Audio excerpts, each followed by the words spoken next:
Hey, ¿qué pasa? ¿Cómo estamos? Aquí estamos en un nuevo vídeo. Hoy Iker se va hasta Almazora para grabar el último día.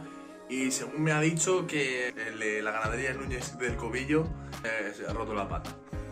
No la ha podido grabar, el segundo el segundo lo ha grabado y el tercero un poco, la verdad. Pero bueno, así que aquí os lo traigo y son 2 vídeos en un finde. No sé si habrá un tercero, todo depende de uno, ya lo veremos. Así que espero que os guste. Besazo, chao.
¿Quién? La zapatilla verde.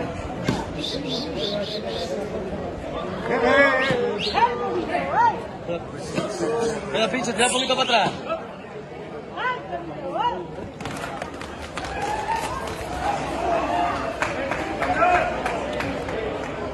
Ahí está hablando para que